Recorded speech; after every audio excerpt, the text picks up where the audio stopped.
আজ সকাল থেকেই মুষলধারে বৃষ্টি পড়ছে। সারাটা দিন ঘরে আটকা পড়ে থেকে একঘেয়েমি লাগছে আমার। বিকেলে কুসুমপুরের মাঠে ফুটবল খেলতে যাওয়া হয় রোজ, কিন্তু আজ আর হলো না। কিছুক্ষণ বইয়ের মধ্যে ডুবে থাকলেও এক কাপ চা খাওয়ার প্রয়োজন বোধ করছি। বাইরে এখনও ঝিরঝিরে বৃষ্টি হচ্ছে। বৃষ্টি কমার অপেক্ষায় বসে আছি। অবশেষে ঠিক রাত 8:30 দিকে বৃষ্টি খানিকটা কমে আসে।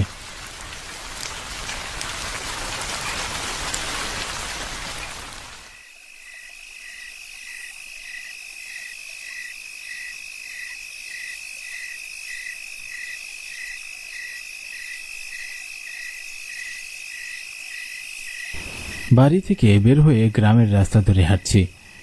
আবহাওয়া ঠান্ডা থাকায় বেশ ভালো লাগছে। আকাশ কালো মেঘে ঢেকে ফেলায় মনে হচ্ছে অনেক রাত।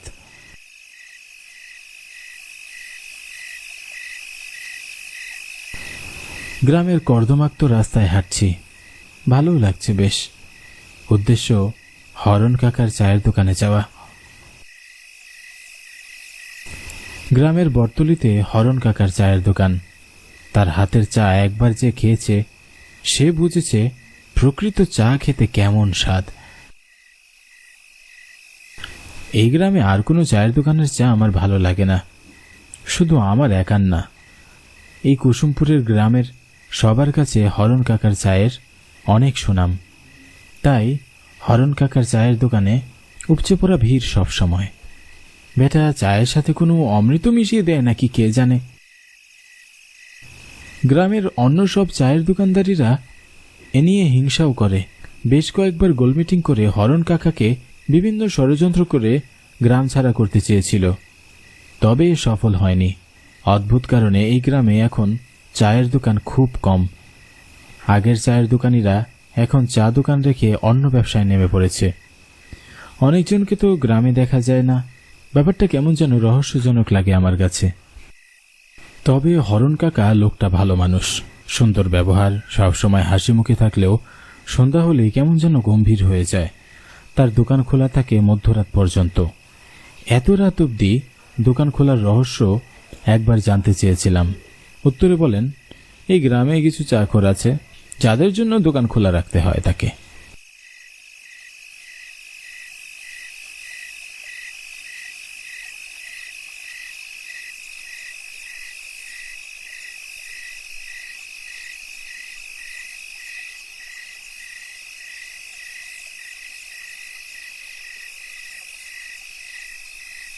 আমি চায়ের দোকানে পৌঁছে দেখি সেখানে আগে থেকে একজন ক্রেতা বসে আছে। তারা হরণ কাকার সাথে গল্প করছে। আমাকে দেখে তারা কথা থামিয়ে ড্যাব ড্যাব করে তাকিয়ে থাকে আমার দিকে। আমি বেঞ্চে বসে হরণ কাকার দিকে তাকিয়ে একটা মুচকি হাসি দিয়ে জিজ্ঞাসা করলাম, কেমন আছেন হরণ কাকা? আমি ভালো আছি কোনো রকম। কেন কোনো রকম থাকলে কি হবে নাকি? এই গ্রামে একটা মাত্র চায়ের দোকান, তুমি অসুস্থ হয়ে মরে গেলে আমরা কি না খেয়ে থাকবো নাকি? এই গ্রামের সব চাকররা কিন্তু মারা যাবে এই শোকে। আমার কথা শুনে হরণ কাকা মুচকি হাসে, আর তখনই আমার পাশে বসা লোকটি আমাকে উদ্দেশ্য করে বলল, এ নিয়ে চিন্তা করবেন না, হরণ কাকা তো অমরত্ব পেয়ে গেছে, এত সহজে মরবে না। দেখা যাবে হরণ কাকার আগেই তুমি মারা গেছো। কি? লোকটার কথায় আমিও মুচকি হাসি। মৃত্যু যখন লেখা থাকবে তখন তো মরতেই হবে। হরণ কাকা, আমি তোমার দোকানে শুধু চা খেতে আসিনি। তাহলে কেন এসেছিস এত রাতে? আমি এসেছি আজ তোমার মুখে ভূতের গল্প শুনতে। আজ সারাদিন বৃষ্টি হয়েছে, বৃষ্টির থেকে বের হতে পারিনি। এখন তোমার মুখে ভূতের গল্প শুনে একঘেয়েমিটা দূর করা যাবে। শুনেছি তুমি নাকি অনেক ভালো ভূতের গল্প বলতে পারো। ঠিক আছে, তুমি যখন শুনতে চাইছো তখন আজ আমি আমার জীবনে ঘটে যাওয়া একটা সত্য ঘটনা শোনাবো। তার মানে তুমি কি সচক্ষে ভূত দেখেছ? হ্যাঁ, দেখেছি। তাহলে আজ শোন। আজ থেকে 6 মাস আগে আমি শহরে গিয়েছিলাম। দোকানের জন্য সদাই কিনতে প্রায় আমাকে শহরে যেতে হয়, তো সেদিন শহর থেকে ফিরতে একটু দেরি হয়ে যায়। নদী পার হতে গিয়ে বাঁধল এক বিপত্তি। ঘাটে কোনো নৌকা নেই। ক্লান্তি নিয়ে নদীর ঘাটে দাঁড়িয়ে থাকি অনেকক্ষণ। ভেবেছিলাম সারা রাত বুঝি নদীর ঘাটে বসে থাকতে হবে, কিন্তু হঠাৎ কানে ভেসে এলো পানির শব্দ। আমি নদীর দিকে তাকিয়ে দেখি একটা নৌকা আমার দিকে এগিয়ে আসছে।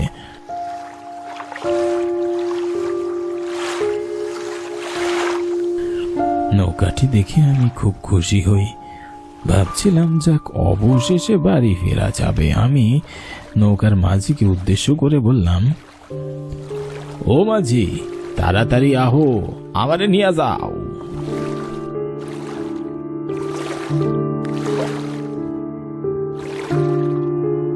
মাঝি আমার কথা শুনে এগিয়ে আসে। আমি নৌকায় উঠে বসি।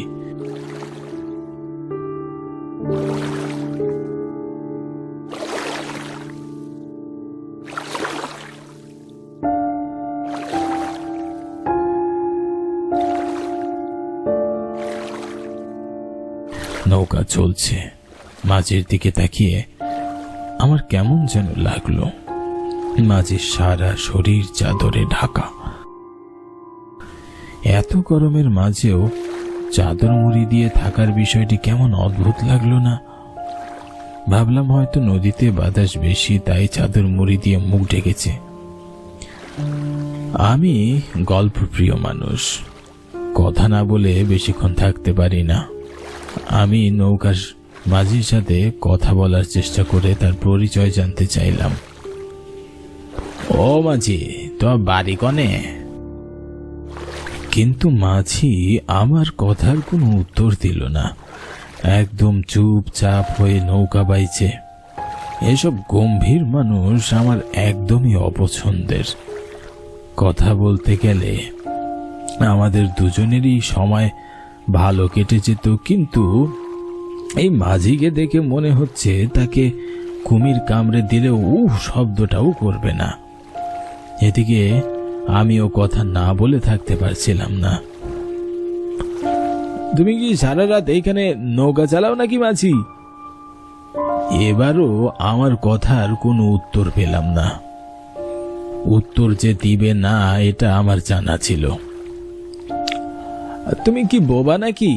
আর এত গরমের মধ্যে এমন চাদর মুড়ি দিয়ে আছেন যে? আমার কথায় মাঝি আমার দিকে বড় বড় চোখ করে তাকালো।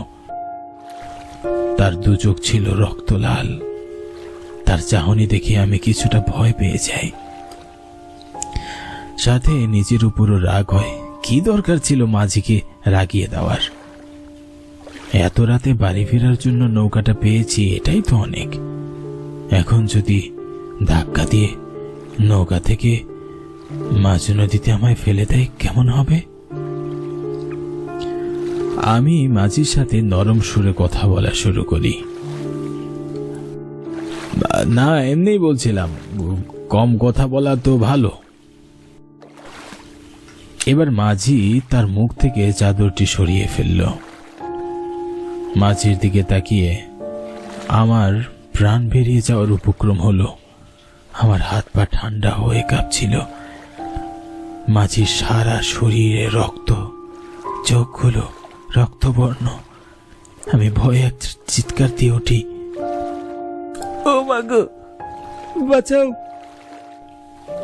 জানি এত রাতে আমাকে কেউ বাঁচাতে আসবে না। ঘাট থেকে নৌকা এখনো বেশ দূরে। আমি কি করব কিছুই বুঝে উঠতে পারছিলাম না। অনেক শখ আমার সাথে কথা কনের। আয়, কথা ক আমার নাকি?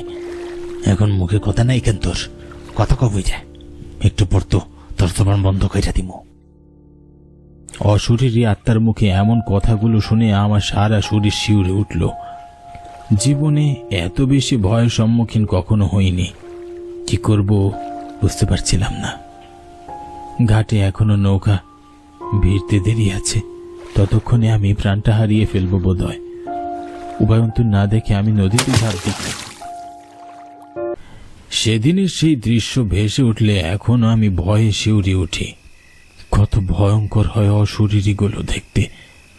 তাদের মনে দয়া মায়া কিছুই থাকে না, হাতের কাছে পেলেই মেরে ফেলে। তোমার ভাগ্য ভালো সেদিন তুমি বেঁচে গিয়েছ। জানি না কেন হরণ কাকা আমার দিকে তাকিয়ে এক রহস্যের হাসি হাসলো। হরণ কাকার জীবনের ভয়ের গল্পটা শুনে আমার নিজেরই ভয় লাগছিল।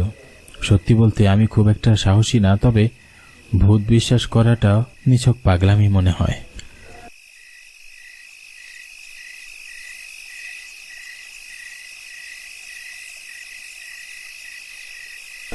আমি হরণ কাকার থেকে আরো একটা গল্প শুনবো ভাবলাম, কিন্তু অনেক রাত হয়ে গেছে।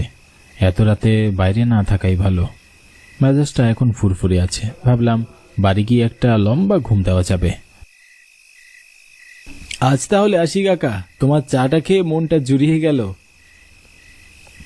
সাবধানে যাস, আর হ্যাঁ, লোকগুলো তোর পিছু নিতে পারে। হরণ কাকার কথায় আমি বেশ অবাক হলাম। এই লোকগুলো কেন আমার পিছু নিতে পারে? তারা কি ছিনতাইকারী নাকি? যদি এমন হয় তাহলে তো এখনই যাওয়া ঠিক হবে না। আমি হরণ কাকাকে জিজ্ঞাসা করলাম, ওই লোকগুলো কেন আমার পিছু নেবে কাকা? আমার আর কিছু বলার ক্ষমতা নেই, যত তাড়াতাড়ি সম্ভব চলে যা। হরণ কাকার কথা অনুযায়ী আমি দোকান থেকে বেরিয়ে হাঁটতে শুরু করলাম।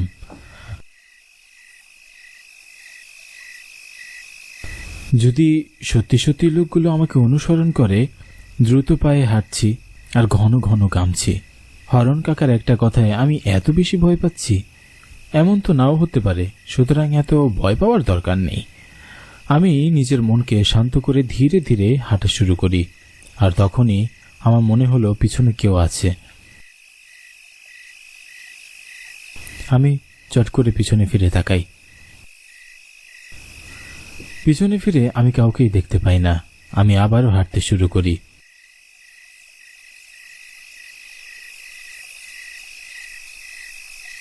ঝিঝি পোকাদের ডাক মনের ভেতর লাফিয়ে উঠছে। হরণ কাকার কথা যদি সত্যি হয়, তাহলে আজ তো বাড়ি ফিরা হবে না। ছিনতাইকারীরা আমাকে ধরলেও কিছু পাবে না। আমি বাড়ি থেকে বের হওয়ার সময় কিছুই নিয়ে আসিনি। পকেটে শুধুমাত্র 50 টাকা আছে। আবারও পিছনে হাঁটার শব্দ হচ্ছে। আমি এবারও পিছনে ফিরে তাকাই, কিন্তু কাউকেই দেখতে পাই না। অথচ হাঁটার শব্দ পাচ্ছি। নাকি হরণ কাকার ভূতের গল্প শুনে আমার এমন ভুল মনে হচ্ছে? কিছুই বুঝতে পারছি না। আমি যত দ্রুত সম্ভব হাঁটতে থাকি। পিছনে হাঁটার শব্দ এখনো আসছে। এবার আমি চট করে পিছনে ফিরি। তখন দেখি হরণ কাকার চায়ের দোকানের সেই লোক দুইজন। এতক্ষণ তারা আমাকে অনুসরণ করছিল। তাহলে হরণ কাকার কথাই ঠিক। কিন্তু এরা কি চায় আমার কাছে? রাত আনুমানিক 11টা বাজে। আকাশ ঘন কালো মেঘে চেয়ে আছে।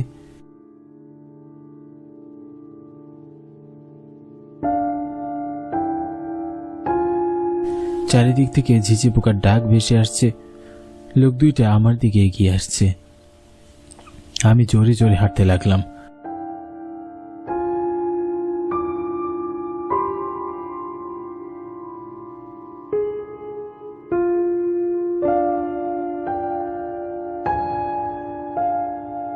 হঠাৎ আবারও পিছনে ফিরে দেখি লোক দুটো আমার পিছনে নেই। আশেপাশে তাকিয়ে দেখি পুরো রাস্তা একদম ফাঁকা। আমি ছাড়া আর কেউ নেই। এমন সময় আমার কাঁধে কারো হাতের স্পর্শ পেলাম। মনে হলো পুরো শরীরের লোম দাঁড়িয়ে গেল। কানের মধ্যে শো শো করে বাজতে লাগলো। এতটাই ভয় পেয়ে গিয়েছিলাম যে বোঝার মতো নয়। আমি ভয়ে পিছনে ফিরে দেখি আমার পিছনে ওই লোক দুজন আছে। আমি তাকাতেই লোক দুটো আমার দিকে তাকিয়ে বিশ্রী ভাবে হাসতে লাগলো।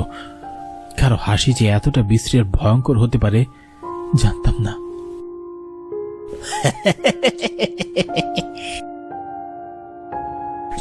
আপনারা আমার পিছু নিয়েছেন কেন? দেখুন, আমার কাছে কোনো টাকা পয়সা বা কিছুই নেই। দয়া করে আমাকে যেতে দিন। আমাদের তো টাকা পয়সা চাই না, তোকে চাই। তোকে খেয়ে আমাদের রক্তের খোদান বাবা। মানে কি বলছেন আপনারা? দেখতে না দেখতে এই লোক দুটো ভয়ঙ্কর রূপ ধারণ করলো। তাদের সুন্দর চেহারা নিমেষে বিভৎস হয়ে গেল। মুখ ঝলসে আছে, চোখ থেকে রক্ত বের হয়ে পড়ছে। আমি ভয় একটা চিৎকার দিয়ে দৌড় দিতে থাকি। ছেড়ে দাও, ছেড়ে দাও আমাকে।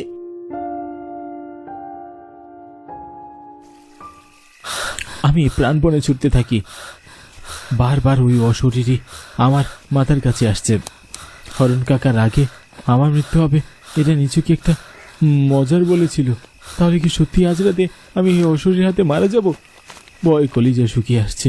আমি দৌড়াতে দৌড়াতে হাঁপিয়ে উঠি, গলা শুকিয়ে কাঠ হয়ে গেছে। তখনই হরণ কাকা আমার সামনে দাঁড়িয়ে। আমি দৌড়ে তার কাছে যাই।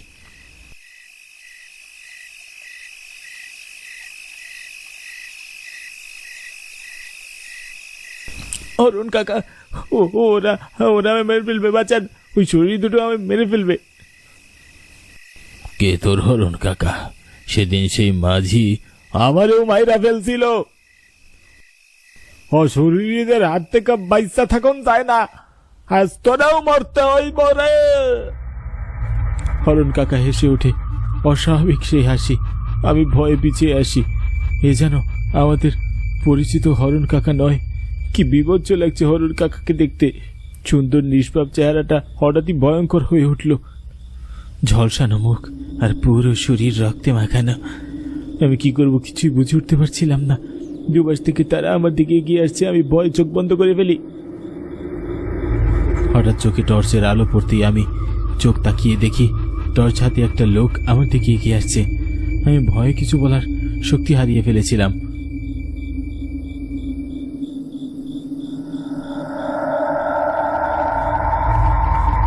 আরে পল্লব, তুই এত রাতে এখানে রাস্তায় মাটিতে বসে কি করছিস? আর তোকে এরকম দেখাচ্ছে কেন? ভালো করে দেখি আমার এক প্রতিবেশী দাদা। আমি তাকে দেখে যেন স্বস্তি পেলাম। এরপরে তাকে সবটা খুলে বললাম। সবকিছু শুনে দাদা বললেন, আরে তুই জানিস না হরণ কাকা তো গত 2 দিন আগে মারা গিয়েছে। সেদিন সকালে এক জেলে মাছ ধরতে গিয়ে নদীর পাড়ে তার লাশ পেয়েছে। লাশের অবস্থা ভীষণ খারাপ ছিল। দেখে মনে হচ্ছিল কোনো জঙ্গলি জানোয়ার তার শরীরে মাংস ছিঁড়ে খেয়েছে। দাদার কথা শুনে আমার কাছে সব স্পষ্ট হয়ে গেল। এরপরে আমি দাদার প্রতি কৃতজ্ঞতা জানিয়ে চলে আসি।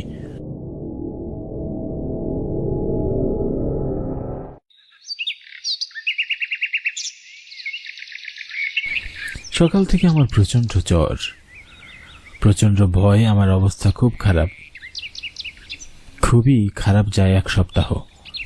এই ঘটনার পর আমি আর কখনো হরণ কাকার দোকানের দিকে যাইনি।